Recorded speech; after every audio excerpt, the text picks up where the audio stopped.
नमस्कार दोस्तों। बिहार स्पेशल की हम लोग क्लास कर रहे थे।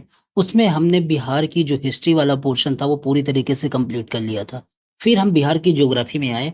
उसमें हमने जो मूलभूत चीजें होती हैं बिहार की साइज एंड लोकेशन, उसके ज्योमेट्रिकल लोकेशन, पॉलिटिकल लोकेशन, उसके बाद बहुत सारी चीजें कवर करते हुए जो उसके जियोलॉजिकल टाइम स्केल में उससे तुलना करते हुए बिहार में कौन सी चीजें कहाँ पे हैं, पठार कहाँ पे हैं और किस वजह से वो बने हैं, कौन से एज में बने हैं, ये सारी चीजें हमने देख ली थी। आज का जो हमारा वीडियो होगा जो बिहार ज्योग्राफी से ही रिलेटेड होगा, वो उसमें हम पढ़ेंगे बिहार का जो पूरा का पूरा ड्रेनेज सिस्टम है, जो रिवर सिस्टम है, उसको पूरी तरीके से इस वीडियो में हम लोग कवर करेंगे। ठीक है, चलो शुरू करते हैं।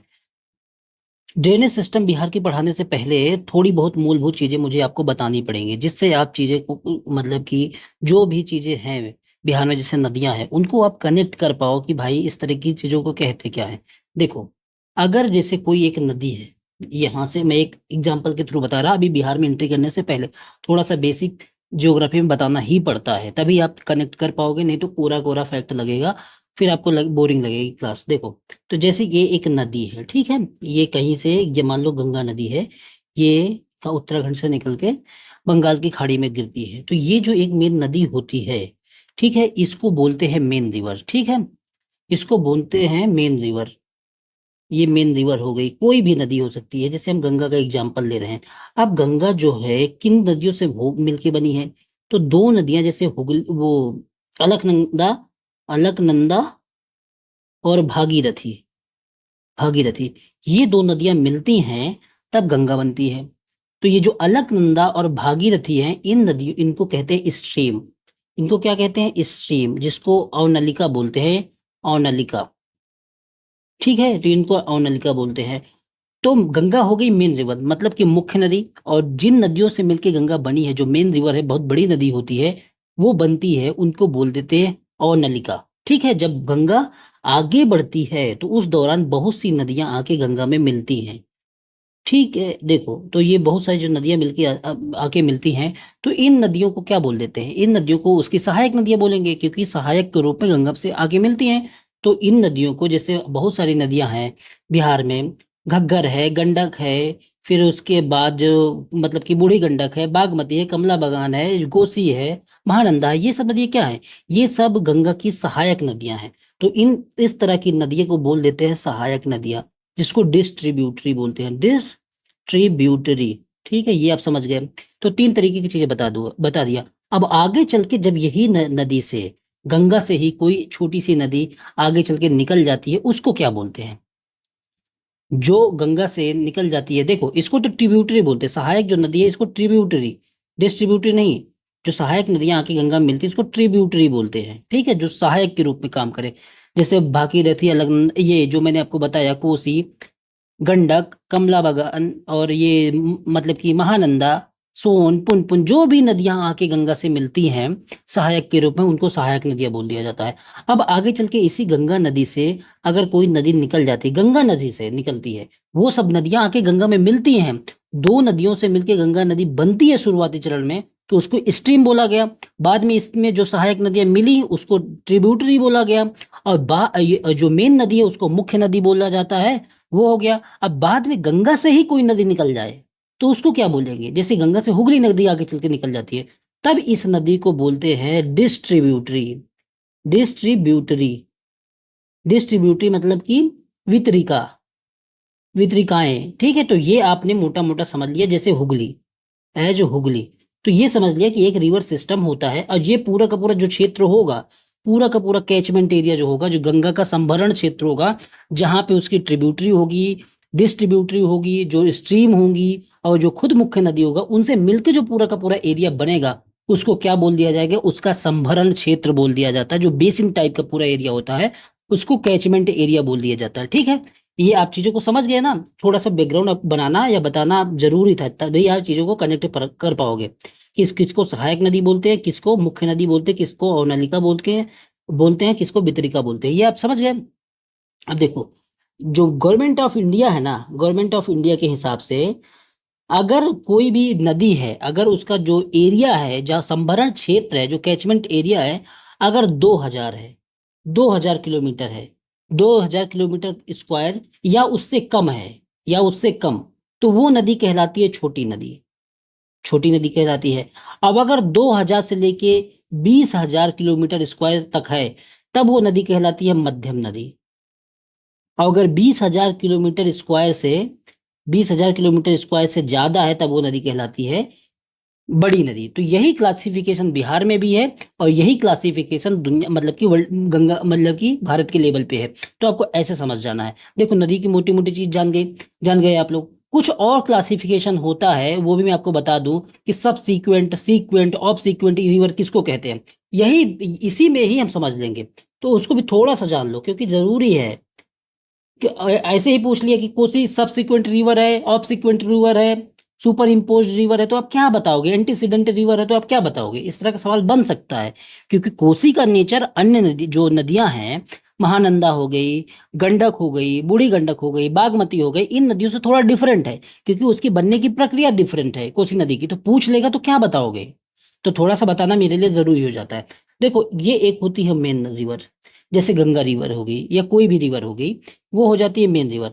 अब इस रिवर के जो दाई तरफ से या उसी रिवर के जो ढलान होते हैं, उसी को पकड़ते हुए कोई नदी अगर जो ढाल मतलब कि जो संरचना है उसी का पालन करते हुए बनती है, उसको मान लो कि एक रिवर हो गई, ठीक है। इसको अनुवर्ती नदी बोलते हैं, जो मतलब कि जो वहाँ के ढाल है, जो वहाँ की संरचना है, वो जो वहाँ की बनावट है, टोपोग्राफी है, उसी का अगर अनुसरण करते हुए बहती है, तो उस नदी को बोल देते हैं सीक्वेंट रिवर या अनुवर्ती रिवर। तो गंगा जैसे रिवर है, गंगा हिमालय से निकलती है और बाद में आके बंगाल की खाड़ी में उसी के हिसाब से बह के मतलब कि खत्म होती है वहां पे।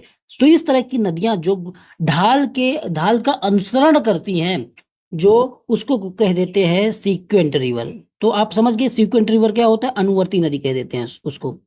अभी इसी अनुवर्ती नदी के अगर दाएं तरफ से उसी तरीके की टोपोग्राफी का मतलब कि पालन करते हुए जैसे गंगा बनी है, और आके कोई नदी मिल जाती है 90 डिग्री के कोण पे, 90 डिग्री का मतलब एग्जैक्ट 90 नहीं होता है, वहां से आके दाईं तरफ से मिलती है, तो उस तरह की नदियां जो दाईं तरफ से आके मिलती हैं, तो उनको बोल देते हैं, जो मेजर रिवर अनुवर्ती रिवर हो गई, उनको बोल देते हैं सब सीक्वेंट रिवर। जैसे सीक्वेंट हो गया, उसको बोल देते हैं सब सीक्वेंट रिवर, जिसको बोलते हैं परवर्ती नदी, परवर्ती नदी बोल देते हैं। जैसे अब बताओ, गंगा से 90 डिग्री के एंगल पे बिहार की कौन कौन सी नदी आके मिलती है, तो आप बताओगे कि गंडक हो गई, बूढ़ी गंडक, कमला बगान, बागमती, जो ये पर्वत क्षेत्र से आती है, ये सारी नदियां हो जाती हैं सब सीक्वेंट रिवर। तो आपने इतना भी समझ लिया। दूसरी नदी होती है ऑब सीक्वेंट रिवर, ऑब सीक्वेंट, ऑब सीक्वेंट, इसको बोलते हैं प्रतिवर्ती नदी। क्या बोलते हैं, प्रतिवर्ती नदी। अब ये जो उसके उल्टे दिशा से आके 90 डिग्री पे मिलेंगी, उनको क्या बोल दिया जाएगा, ऑफ सीक्वेंट रिवर। ये अपोजिट स्लोप से आती हैं, पर जो पठारी क्षेत्र है वहां से होकर के आती है। इधर की नदियां कौन सी आती हैं, सोन है, पुनपुन है, फल्गु है, क्यूल है, अजय है, चंदन है, इस तरह की नदी जो इस साइड से आती है, तो वो सब नदियां क्या हो जाएंगी, प्रतिवर्ती रिवर हो जाएंगी, ऑफ सीक्वेंट रिवर हो जाएंगी, ठीक है। और अगर कोई नदी जैसे मान लो ये गंगा नदी ही थी, गंगा नदी से 90 डिग्री पे आके मिलती है, ये तो हमने बता दिया है। एक जैसे यमुना का एग्जाम्पल होता है, उसको कुछ और बोलते हैं, मुझे याद नहीं आ रहा, ठीक है। तो इतना आपने मोटा मोटा समझ लिया। अब जो कोसी रिवर है, देखो इसके दो टाइप, ये एक सीक्वेंट का प्रकार हो जाता है, और जो इनसीक्वेंट रिवर होती हैं, इनसीक्वेंट, इनसीक्वेंट का मतलब है कि वो ढाल का अनुसरण नहीं करती हैं। तो उसमें दो टाइप होता है, एक होता है सुपर इम्पोज्ड रिवर होती है, अध्यारोपित नदी। क्योंकि बिहार में जो सारी नदियां नॉर्थ से साउथ बहती हैं, इस तरीके से तो बहती नहीं है। तो जो सुपर इम्पोज्ड रिवर है, उनका एग्जाम्पल हमको दक्षिण भारत में ज्यादा देखने को मिलता है। रोटेशन के कारण इनका मार्ग चेंज नहीं होता है, स्पीड कम ज्यादा होती है, क्योंकि जो नॉर्थ से साउथ बहती नदियां रोटेशन के कारण, पृथ्वी के रोटेशन के कारण उनका मार्ग चेंज होता है, जैसे कोसी नदी है। तो इस तरीके की नदियां जो सुपर इम्पोज्ड नदियां हैं, अध्यारोपित नदियां हैं, बिहार में नहीं पाई जाती हैं। दूसरा इसका प्रकार होता है इनसीक्वेंट का, उसको बोलते हैं एंटीसीडेंट, एंटी एंटीसीडेंट, ठीक है। उसको बोलते हैं एंटीसीडेंट रिवर, मतलब कि पूर्ववर्ती नदी। पूर्ववर्ती नदी क्या होती है कि ढाल का अनुसरण नहीं करती है। अगर कोई ढाल बना है, तो जो पहले नदी बहती थी वो अपना मार्ग चेंज नहीं करती, वो ढाल के हिसाब से अपने आप को ढालती नहीं है। तो उस तरीके की नदियों को कहते हैं एंटीसीडेंट रिवर। कोसी रिवर उसी का एग्जाम्पल है। इसी वजह से जब पृथ्वी का रोटेशन होता है तो कोसी अपना मार्ग परिवर्तित कर देती है कि नदी अपने आप खत्म नहीं होती कि पहाड़ है उसकी वजह से नदी खत्म हो गई, तो जैसे ही पृथ्वी के रोटेशन से वो अपना मार्ग जो है चेंज करती रहती है। तो इसकी वजह से जो कोसी है वहां पे बहुत सारे गोखुर झील, ऑक्सबो लेक बनती है, जिसकी वजह से बिहार जैसे राज्यों में बाढ़ आती है। तो मैंने बस मोटा मोटा आपको थोड़ा सा बैकग्राउंड जो रिवर का होता है वो मैंने बता दिया। ठीक है, अब आप लोग एकदम तैयार हो बिहार की जो रिवर सिस्टम है उसको पढ़ने के लिए। ठीक है, अब आओ एक एक करके हम बिहार का पूरा रिवर सिस्टम मतलब कि बताता हूँ आपको। 10 मिनट लगा, लेकिन 10 मिनट में चीजें आपके दिमाग में सारी चीजें बैठ जाएंगी, इसलिए ये बताना जरूरी था।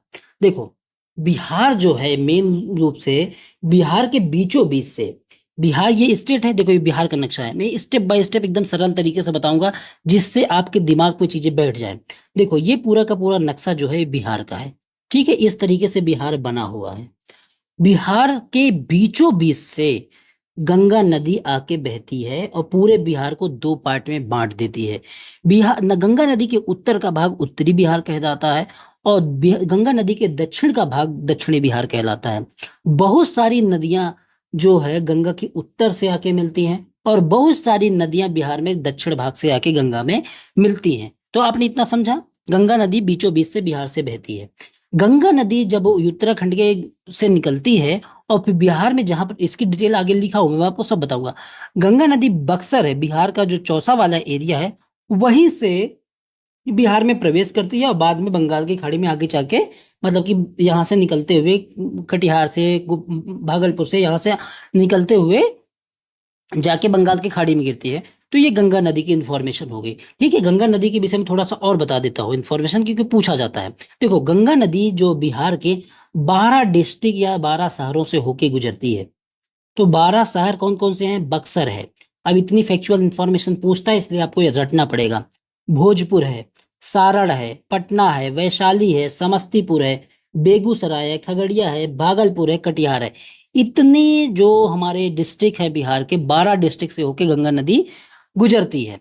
गंगा नदी की मैक्सिमम जो लंबाई है वो पटना में है, उसके बाद भागलपुर में है। पटना में जो इसकी लंबाई है वो 99 किलोमीटर है, मतलब 99 किलोमीटर गंगा पटना में बहती है। उसके बाद 97 किलोमीटर गंगा भागलपुर में बहती है, सबसे ज्यादा यहाँ पे बढ़ती है। टोटल बिहार में 445 किलोमीटर गंगा की लंबाई है। मतलब कि तो अगर भी गंगा की लंबाई वास्तव में देखे पूरे भारत में तो 2525 किलोमीटर है, उसमें से 445 किलोमीटर की लंबाई गंगा की बिहार में है। और उसमें भी सबसे ज्यादा पटना में है 99 किलोमीटर, उसके बाद भागलपुर में है। तो इतना आप समझे। निकलती कहाँ से? जो गंगोत्री हिमनद है उत्तराखंड का, वहां से निकल के भोजपुर का जो बक्सर एरिया है वहां के पास चौसा है, वहीं से गंगा बिहार में प्रवेश कर जाती है। तो बताओ, गंगा के विषय में कोई भी इंफॉर्मेशन छूटी आपकी? सारा सारा सारा का सारा चीज आपने जान लिया गंगा नदी के बारे में। अब गंगा की जो सहायक नदियां हैं, जो दूसरी जगहों पे सहायक नदियां, उनको हमको नहीं पढ़ना है। जो बिहार में सहायक नदियां हैं वही तो हमको पढ़ना है। तो देखो, गंगा नदी की ये सब सहायक नदियां हैं जो मैंने ट्रिब्यूटरी आपको बताया। ठीक है, और इधर से जो मतलब कि ऊपर की नदियां हो गई और नीचे की जो नदियां हैं दक्षिण बिहार से आती है वो नीचे की नदियां हो गई। इनका एक क्रम समझ लो आप पहले, स्टेप बाय स्टेप समझना है जिससे नदी तंत्र पूरा आपका स्पष्ट हो जाए। देखो, सबसे पहले जो घग्गर नदी आती है गंगा से मिलती है, ये कहाँ से निकलती है ये सब कुछ बताऊंगा। उसके बाद गंडक नदी, एक क्रम पहले याद करो। फिर गंडक के बाद बूढ़ी गंडक है, उसके बाद बागमती है, फिर कमला बलान या कमला है, उसके बाद कोसी है, फिर महानंदा है। तो उत्तर की नदियों का क्रम क्या है? दिमाग में याद करो। घग्गर, गंडक, उसके बाद बूढ़ी गंडक, बागमती, कमला, कोसी, महानंदा। फिर से याद करो। घग्गर, गंडक, बूढ़ी गंडक, बागमती, कमला, कोसी, महानंदा। इस तरीके से एक क्रम में याद करो। ठीक है, नीचे वाली नदियों का क्रम याद करो। नीचे की तरफ जो दक्षिणी बिहार से नदियां की गंगा में मिलती हैं उनका नाम है कर्मनाशा, सोन, पुनपुन, फल्गु, क्यूल, अजय, चंदन। याद करो, दक्षिण बिहार से कौन सी नदियां आके गंगा में मिलती हैं? कर्मनाशा, सोन, पुनपुन, फल्गु, क्यूल, अजय, चंदन। कर्मनाशा, सोन, पुनपुन, फल्गु, क्यूल अजय, चंदन, इतनी नदियां आके मतलब कि दक्षिण की तरफ से गंगा में आके मिलती हैं। तो मोटा मोटा आपको बिहार की नदियों का पता चला कि कितनी नदियां हैं, और सारी की सारी नदियां, अच्छी बात यह है इतना बढ़िया सिस्टम बिहार का नदियों का है कि सारी नदियां आके गंगा में मिलती हैं। ठीक है, तो पूरा एक सिस्टम बना हुआ है। अब एक एक नदियों के विषय में जो इन्फॉर्मेशन बिहार के विषय में पूछी जाती है वो भी तो हमको जानना है। देखो, ये एक छोटी सी इन्फॉर्मेशन ये है कि उत्तरी गंगा का जो मैदान है, बिहार का टोटल एरिया कितना है, 94,000 किलोमीटर के स्क्वायर के करीब है। इतना ही तो है। और उत्तरी बिहार गंगा का जो मैदान है, ये सवाल पूछा गया है इसलिए मतलब कि मैं बता रहा, उत्तरी गंगा का जो मैदान है वो 56,980 किलोमीटर स्क्वायर का है। इस तरीके की जो उत्तरी बिहार की नदियां हैं, गंगा का तंत्र बोलने का मतलब है, गंगा का जो कैचमेंट एरिया बोलने का मतलब है कि गंगा और उससे जुड़ी हुई सहायक नदियां हैं, उन सब का मिला के तंत्र। तो उत्तर में जो तंत्र बनता है वो 56,980 किलोमीटर स्क्वायर का, पूरी की पूरी जो उत्तर की नदियां हैं बिहार की और ये गंगा से जुड़ी हुई, उनका पूरा का पूरा संभरण क्षेत्र है कि इतनी दूरी तक में वो बहती है, उनका कैचमेंट एरिया है। तो वो नदियों का कितना किलोमीटर में, वो 56,980 किलोमीटर स्क्वायर में है।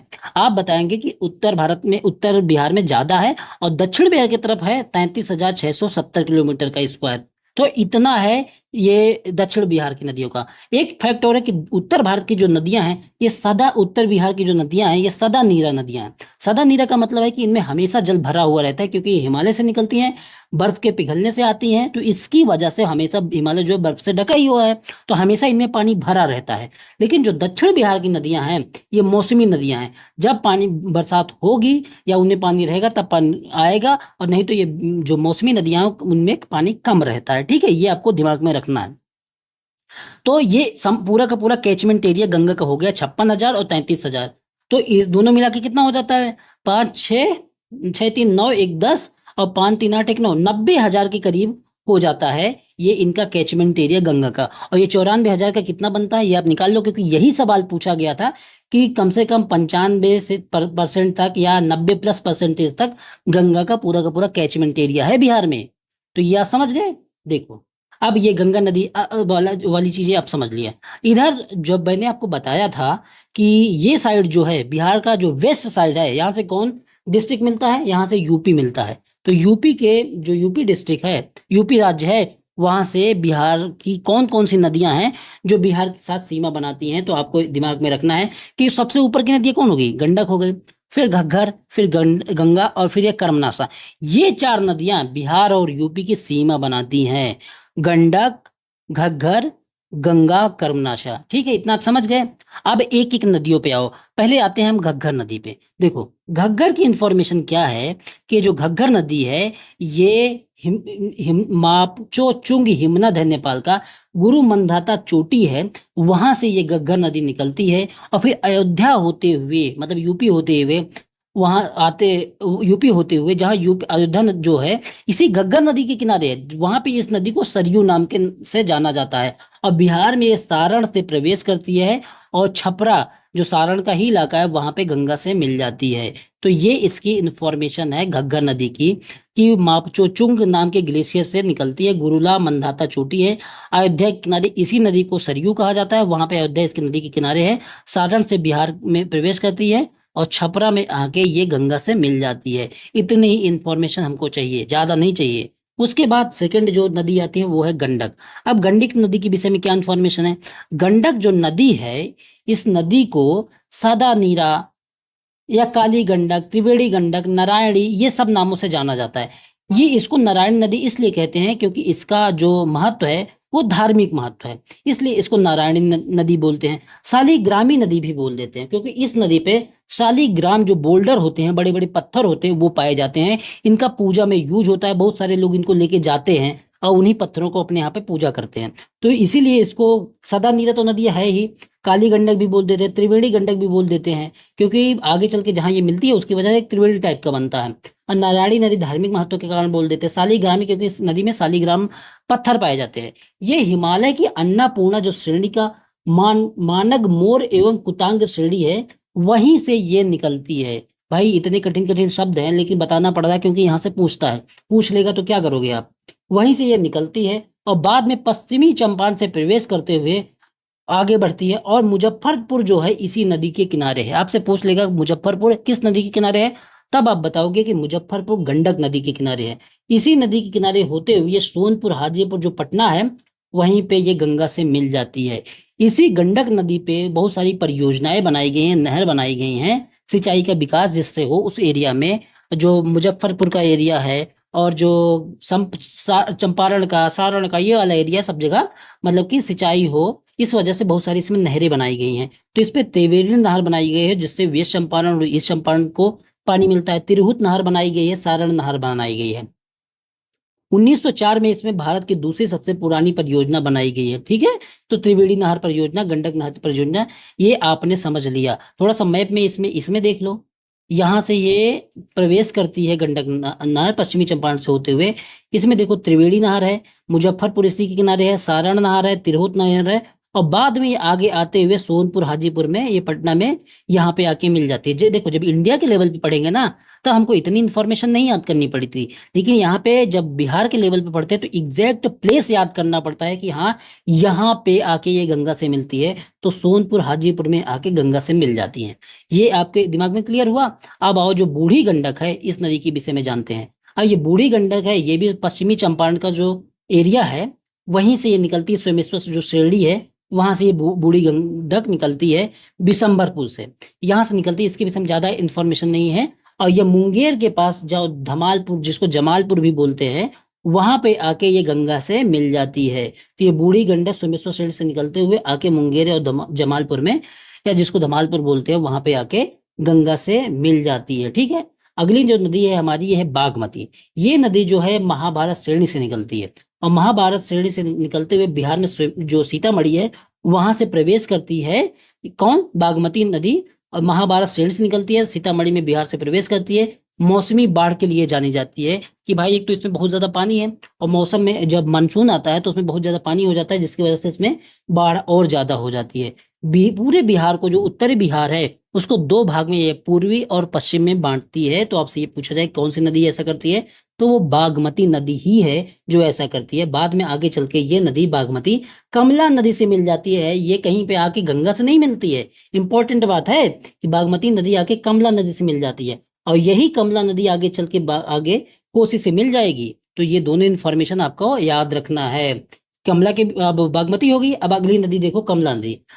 कमला नदी जो है ये भी महाभारत श्रेणी के सिंघोला गढ़ी से नेपाल निकलती है। इसको नेपाल की पवित्र नदी बोला जाता है, किसको? कमला नदी को। और ये फिर जैसे ही मधुबनी से मेन रूप से बिहार में प्रवेश करती है, और आगे चल के इसमें जब वो मतलब कि बागमती नदी जुड़ती है, जिसकी वजह से फिर आगे चल के ये कमला नदी कोसी नदी से मिल जाती है। ठीक है, तो इस पे कमला नहर बनाई गई है। मधुबनी दरभंगा इसी नदी के किनारे है, मधुबनी से ये बिहार में प्रवेश करती है। अब आओ जो इम्पोर्टेंट नदी है बिहार की, कोसी नदी। कोसी नदी कहाँ से निकलती है? कोसी नदी जो है गोसाई थान है जो वहां से निकलती है। तो ये गोसाई थान से निकलती है कोसी, या इसको सप्तकोसी भी कहते हैं। ये सुपौल से बिहार में प्रवेश करती है।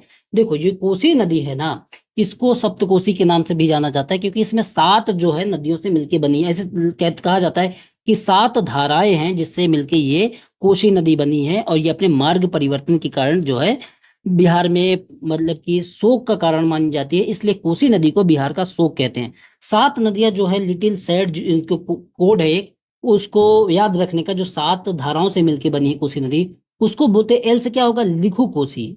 तो लिखू कोसी। आई से का होगा? इंद्रावती कोसी। इंद्रावती कोसी।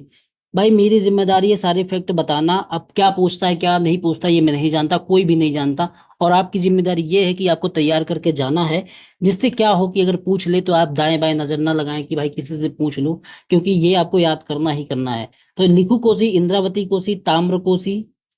लिटिल से जो 4 वर्ड बनते हैं, लिटिल से, लिट से उसका शुरुआती लेंगे, और सैड है क्योंकि कोसी नदी सैड का कारण है, तो सैड भी है। ताम्र कोसी, लिखू कोसी, इंदिरा कोसी, ताम्र कोसी, तमर कोसी। और उसके बाद ये सैड से क्या बन जाता है? सुन कोसी, अरुण कोसी, दूध कोसी। ठीक है, अरुण कोसी और दूध कोसी, ये 7 धाराएं हैं, इनसे मिलकर ये कोसी नदी बहती मतलब कि बहती है। और ये नदी सुपौल से प्रवेश करती है, गोसाई थान से निकलती है, और ये बिहार में बाढ़ का कारण बनती है। इसकी वजह से बिहार का शोक कहा जाता है इसको। अब देखो जैसे जवाहरलाल नेहरू ने वो कहा था कि यही जो नदियां हैं इनमें अगर बांध बनाया जाता है तो उसी को हम आधुनिक भारत के मंदिर कहते हैं। ठीक है, तो जवाहरलाल नेहरू ने 1948 में ये सब बातें कही थी। टेनिसी नदी जो है, जो अमेरिका में जो टेनिसी नदी है, उसको अमेरिका का शोक कहा जाता है। इसी तरीके से जो पश्चिम बंगाल में दामोदर दामोदर नदी है, उसको पश्चिम बंगाल का शोक कहा जाता है। तो कोसी नदी की जो इंफॉर्मेशन थी हमने ले ली। उत्तर बिहार की जो नदियां लगभग उनको हमने कवर कर लिया। एक नदी है महानंदा नदी, ये भी महाभारत श्रेणी से निकलती है। 376 किलोमीटर की ये नदी है। बिहार में सबसे बड़ी नदी गंगा नदी है। उसके बाद सेकंड नंबर की जो सबसे बड़ी नदी है वो कौन सी नदी है? महानंदा नदी है। और ये आके गंगा में कटिहार के पास मनिहारी है, वहीं पे आके गंगा से मिल जाती है। तो बताओ, हाँ, कोसी में ये भी इंपॉर्टेंट इंफॉर्मेशन है कि कोसी में बहुत सारी परियोजनाएं हैं, जिसको पश्चिमी कोसी नहर बोलते हैं, पूर्वी कोसी नहर बोलते हैं, और ताजपुर या राजपुर नहर परियोजना बोलते हैं। तो ये नहर परियोजना कहाँ पे है? ये नहर परियोजनाएं कोसी नदी पे हैं। तो ठीक है, उत्तर बिहार की जो नदियां हैं सारी की सारी कवर हुई। कोई भी इंफॉर्मेशन इसमें छूटी आपको लगता है? ठीक है, तो ये हो गया उत्तर बिहार की नदियां। अब आओ दक्षिण बिहार की नदियां जो गंगा में मिलती हैं, और उनसे क्या क्या इंफॉर्मेशन हमको कलेक्ट करनी है वो जान लेते हैं। देखो, सबसे पहली नदी है जिसको बोलते हैं कर्मनाशा नदी। कर्मनाशा नदी उत्तर प्रदेश की और बिहार की एक प्राकृतिक सीमा ही तो बनाती है। और फिर ये भी जहाँ गंगा मिलती है बिहार, मतलब कि जहाँ से गंगा प्रवेश करती है बिहार में, वहीं आके ये पटना के पास जो बक्सर वाला एरिया है, वहीं पे चौसा के पास ये मतलब कि गंगा से मिल जाती है। तो कर्मनाशा नदी चौसा में आके गंगा से मिलती है, ये आपको याद रखना है। इसको ये कर्मनाशा क्यों नाम है? कि ये कर्मों का नाश करने वाली नदी है, अपवित्र नदी है, इसलिए इसका नाम कर्मनाशा नदी है। तो ये भी इंपॉर्टेंट इंफॉर्मेशन है, वो आपको याद रखनी है। अब देखो, इधर का मैंने जो कैमूर और रोहतास वाला एरिया बताया था आपको, कि ये विंध्याचल जो रेंज है वहां का एरिया है। तो आपको ये याद रखना है कि ये जो नदी निकलती है, ये विंध्याचल पहाड़ी से ही निकलती है। अपवित्र नदी इसको माना जाता है। तो आपके दिमाग में ये चीजें क्लियर होनी चाहिए। ठीक है, यहां तक आपने समझ लिया। अब आओ दूसरी नदी, कर्मनाशा नदी जो है उसके विषय में कोई भी इंफॉर्मेशन नहीं छूट रही। देखो, आप इसके लिए परेशान मत हो। दूसरी नदी है जो सोन नदी है।